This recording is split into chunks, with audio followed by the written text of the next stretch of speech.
wants to apply the Sterling criteria in their team or in their organization, it does describe the framework and the component integrations of the Sterling model. The presentations from today and throughout the series are available in YouTube in about 24 hours after the series concludes. The link is always accessible. The links to all of our leadership series sessions are available from the sterlingcouncil.org. During today's presentation, just a reminder, feel free to submit any questions you may have in the chat window, and we will source them for a Q&A following the summary points from our briefing today. Today's session features two of the greats, Gordon Klein, who is a Sterling lead examiner, board member and CEO of Reflect Excellence, LLC. And with Gordon, we also have Bob Goehrig. He is the budget director of Pasco County. He is also a Sterling Master Examiner and the chair of the Sterling Examination Board. We will start out with Gordon presenting strategic planning, and then Gordon will transition over to Bob to cover strategic execution. So Gordon, you want to take it away? Sure, thank you, Laura. I appreciate that. Good afternoon, everybody. I'm a little bit intimidated having to follow Nicole, but we're going to make it work. As Laura just said, and as Nicole said in her video, we are going over the Baldrige criteria for performance excellence that the Sterling Council uses to assist people in both Florida and Georgia. Roland Martinez 2 weeks ago went ahead and gave a great overview of the entire structure and the reason that we use it. And if you did not see that, please go to YouTube and go watch that. It really is worth it. And as you just saw, Nicole talked about leadership. And today we're going to talk about strategy and strategic planning. So next slide, please, Bob. Strategic planning is basically preparing for the future. The basis for starting looking at the criteria for performance excellence is to do an org profile to really understand where you are today. And then your leadership goes ahead and works with customers and staff and board members to do strategic planning. Basically, you're preparing for the future. You're going to approach it by leveraging your strengths. You're going to make sure that you offset all of your weaknesses. You're going to try to take advantage of all the opportunities you can identify, or at least the big opportunities you can identify, and you can try to mitigate any threats in the environment. I want you to think as you're doing strategic planning, think about innovation. Strategic planning is about the next step, but the top performing organizations have strategic planning about the next big step. And that usually is achieved by innovation. Taking the next big step usually has some risks. So make sure that you plan it out and that you're taking intelligent risks and not just leaping off the cliff and flying on faith. And often as you're taking advantage of those opportunities or you are mitigating threats, you might need to adjust the knowledge, skills, and ability, the core competencies of your workforce. So Bob, if you'll take the next slide. One of the things that top performing organizations do is they have a systematic strategic planning process. They do strategic planning on a very regular basis, on a good cadence, and they examine how the last strategic planning cycle went and improve their strategic planning process as they go along. Too many organizations do an annual or an every 5-year strategic planning process.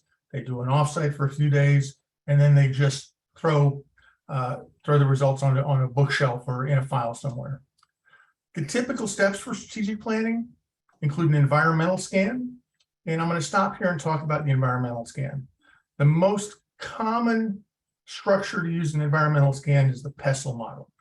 Look at what's going on in the world from a political perspective that might affect you, from an economical perspective that might affect you, from a social perspective that might affect you, from a technological perspective, an environmental perspective, and a legal perspective. And what do you look at that it might affect? Use the Sterling categories. What's going on that might affect the leadership of your organization? Both Bob and I have worked in governments where the political situation affects the leadership of our organizations. Currently, quiet quitting and the whole change of job expectations from people via COVID, social is affecting many businesses. So basically, an environmental scan is looking at all of those aspects, and then to make sure that you're covering everything, look at the categories in the Sterling criteria. Bob, you can make the next slide. So as you're doing your strategic planning, make sure that you build into your system innovation. Obviously, systematically capture any ideas you get from your workforce, customers, suppliers, from attending industry conferences and workshops. Have a mechanism to capture those and examine them in your strategic planning process and tease out those giant opportunities. Think big. Think big. I mean, when I was young, the Star Trek communicator was a fantasy. Today, my cell phone does a lot more. Make sure that you have a systematic way to collect and analyze data. Basically, this is your knowledge management system. And in a couple of weeks, we'll talk in more detail about your knowledge management system. Consider all of the elements of risk. In what perspective? Following the pestle. What are the political risks, social, economic, etc. And then you have to look at what those changes in key processes might be and whether you're going to do them in-house or outsource them, whether you need to gain new skills or maybe even drop some skills. Next slide, Bob. Now, once you've done that, once you've pulled all of those opportunities together and you have that big bucket list of opportunities, that big bucket list of threats that you're a little bit worried about, you need to go through and have a systematic way to prioritize them, to filter them down to the most critical of those opportunities for you to jump at and those giant threats that you really need to respond to. Okay. And then when you have that list, run it through some does it make sense questions. The criteria provides a good list of questions for this. You can look at just the categories we're going to talk about in this session. Does it make sense for your leadership? Does it make sense for your customers? Does it make sense for your workforce? Does it fit in your operations? And then you have to do it. And that is where a great deal of organizations fall down. Most organizations I've ever visited do strategic planning, but do they execute the strategic objectives they've identified? Now, that's beyond my pay grade. So I'm now going to turn the presentation over to Bob, who will wade through that muddy morass with you. Great. Thanks, Gordon. Mm-hmm. So we've developed this amazing strategic plan that Gordon has just talked about. Now what? So to implement this strategic plan, the criteria in 2.2 is going to suggest that you use action plans to translate those very high level strategic objectives into specific activities that can be deployed throughout the organization. So in the next few slides, we're going to talk about action plans, how they should be resourced, that they need to have specific time horizons for their accomplishment, and they need to have a certain person or persons who is assigned to shepherd that strategic action plan throughout the process. So as Gordon has talked about earlier, an important leadership function is to develop a strategy. That strategy will get us from where we are now to where we want to be. The second important leadership function then is to execute that strategy. So of those two functions, which do you think gets accomplished more frequently? If you said creating the strategic plan, I think you would be correct. And I think the reason for that is because we become so busy with that day-to-day running of the business that we run out of time for improving the business. And improving the business is much more difficult because it often requires a change in behavior. Now, we've all had this experience described in this call-out box by McChesney, Covey, and Hulling, in which we've got great ideas for improving the business, but they just never seem to get off the ground. So here are some things to consider to ensure the successful rollout of action plans throughout the organization. First, make sure that your action plans are related to your strategic objectives. Duh, right? This sounds obvious. However, that's very often not the case. In fact, a recent Bain and Company survey found 87% of respondents had no clear idea what they should be doing to achieve a strategic goal. One of the most important actions a leader can take is to deploy the strategy through action plans to all levels of the organization, including the alignment of strategy all the way down to individual work plans. Next, consider the action plan alignment with your work plans. Action plans should include workforce plans that are aligned with and support the overall strategy. For example, if the strategy is to transition the business from brick and mortar to an online presence, the workforce plans should include initiatives to prepare the workforce for future capability needs, including specialized training. It may include potentially reorganization of the work, and it may include modifications to the reward and recognition system.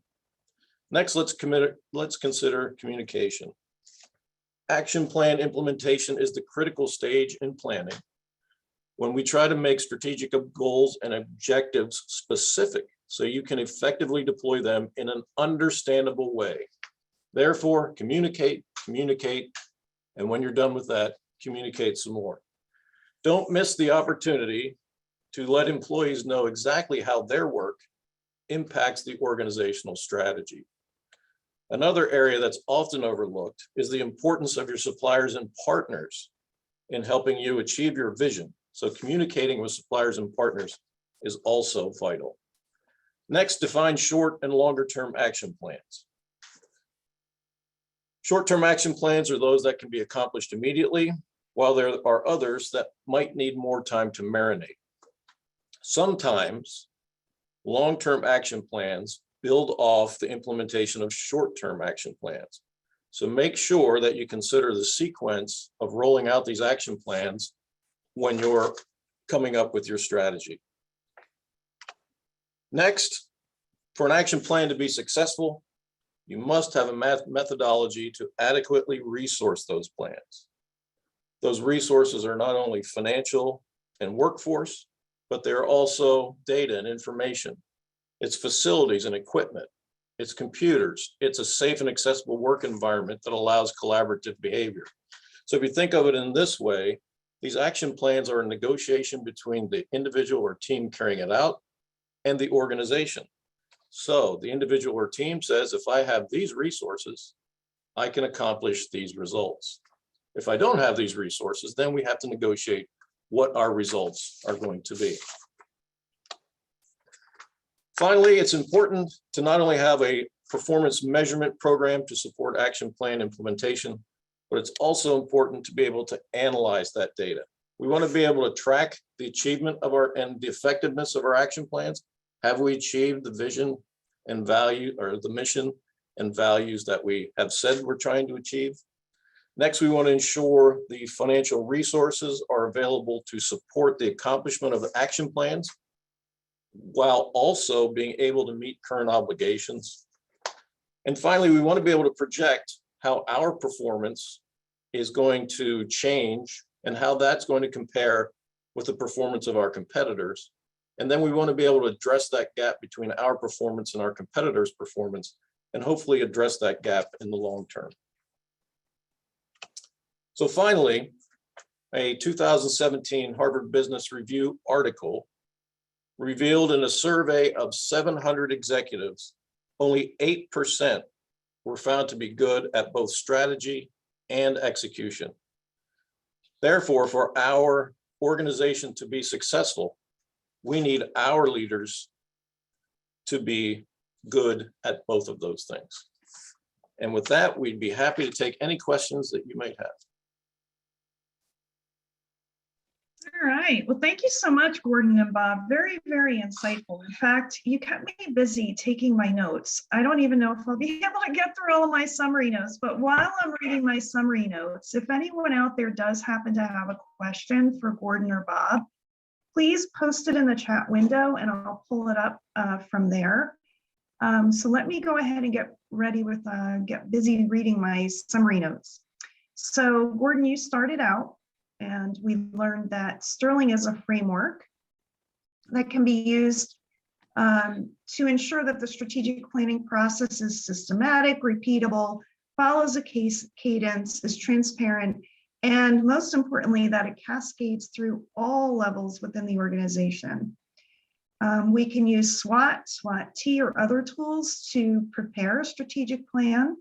Strategic planning is all about planning for our future, really knowing where we are and deciding where we want to be. Strategic planning helps to leverage our strengths and improve areas of opportunity that help to focus on innovation, core competencies, and taking intelligent risks. Strategic planning requires an understanding of our organizational knowledge management system.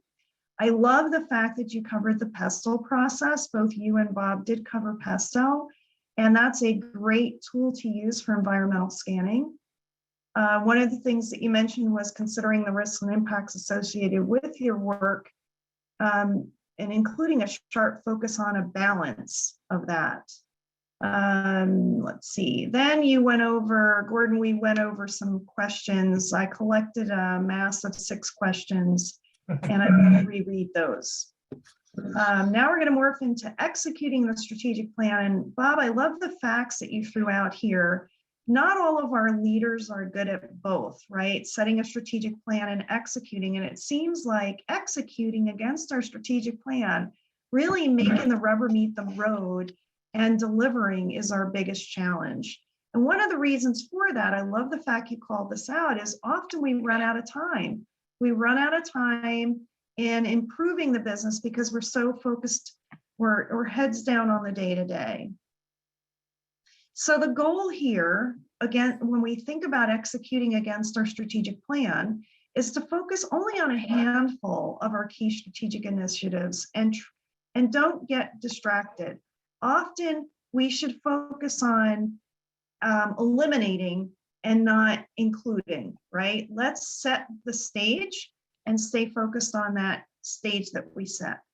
Performance measures are needed to track effectiveness of our action plans. So really setting those action plans and driving a maniacal focus on those plans along with the measures associated with them. Make sure the measures are leading and not lagging.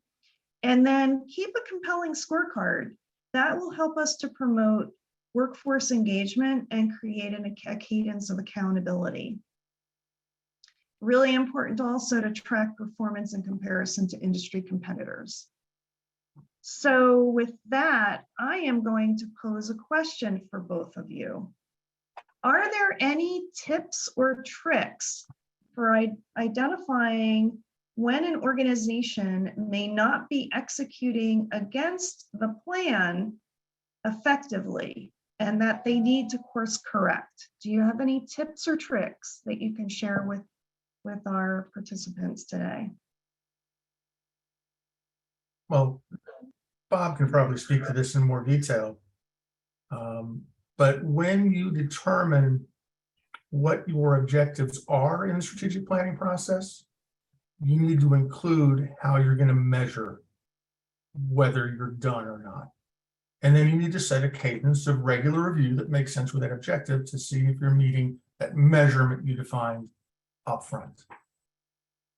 Yeah, that's exactly a part of your strategic planning process would be identifying your key intended outcomes. At the end of your strategic plan, you want to achieve X, Y, and Z. What are they? Define those things. And then as Gordon says, have this cadence of accountability where from time to time on a regular frequent schedule, you go in and how are you doing towards achieving those goals?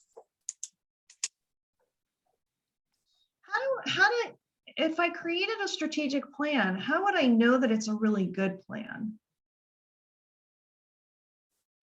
How do I know it's sound? Any thoughts on that one, Gordon?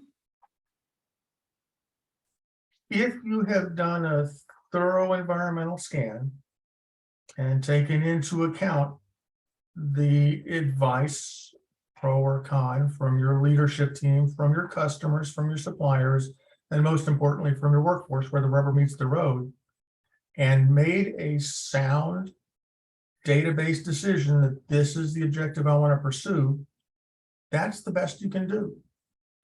It may not be the best of all the objectives you put on the board, but it's the best choice you can make with the information you have at the time. Yeah, I'd like to go back and look at that pestle. If you've done a good job with that environmental scan, if you've looked at the political things coming in, the environmental, legal, all those kinds of things, if you're addressing those things and it's moving your organization forward, then you've come up with a good plan. Right. And we know that we're moving our organization forward because we're looking at both of our leading and lagging indicators, and we've got a scorecard, Yep. a dashboard, whatever we might be using in front of us on a regular cadence, whether it be monthly or quarterly, and we're making those assessments. It's not a once and done, right? You don't create a Absolutely. plan and hands off the wheel and your hands maniacally on the wheel, focusing on driving down that road and achieving your goals and objectives. Got it. Okay. So how do I know what to focus on first? So say I pull out Pestle and I come up with some really good objectives, but unfortunately there's 20 of them and they all look very compelling. How would I pick out which ones to focus on first? Any thoughts on that? I think this is where we define those wildly important goals. Mhm. And so what are those things that, in your opinion, right, you can't focus on everything, you can't improve everything all the time. So you've got to identify what are those wildly important goals that are going to, first of all, we say nothing succeeds like success. So sometimes it's important to roll out some of these goals, succeed, show your organization that you can succeed and you can move forward. Yeah, and I always go back to your mission. If your mission was to help the homeless, of those 20 things that can help the homeless, you're going to pick the ones you can execute that have the biggest impact on the homeless. Focus on your mission when you're looking for tomorrow. Okay. Do you have any additional guidance that you would like to share with our participants today? I'd like to say there's lots and lots of resources out there for strategic planning. Not only kind of the written things, but also there are folks out there that can help, and just do it. Get out there and do it. Jump in, get going. Same. Yeah. Start down the road, see where you're going, and then adjust, right? Absolutely. I think part of the criteria is agility. And so I think it's appropriate to note that your strategic plan doesn't, while we say focus maniacally on your objectives and goals, there are occasions where we may need to deviate from those goals or objectives based upon priority. I can think of regulatory matters that certainly affect my industry, and we're consistently being very agile. Yeah. Yeah, a lot of times we say ready, aim, fire, and sometimes it's better to ready, fire, and then aim. After Yes. you jumped in and be agile. Yeah. Mhm. Yeah, absolutely. Well, thank you, gentlemen. Very, very insightful session today. And thank you everyone for joining us today. I hope you can join us for next week's session, which is on Tuesday, September 20th at noon. We are featuring Debbie Voss. She is a Sterling Master Examiner and Corporate VP of Quality Initiatives Patient Care EMS Solutions. Debbie will be presenting on customer expectations, customer-focused processes. Looking forward to seeing you guys next week. And thanks again for joining our presentation. I wish each and every one of you a very happy week ahead. Thank you.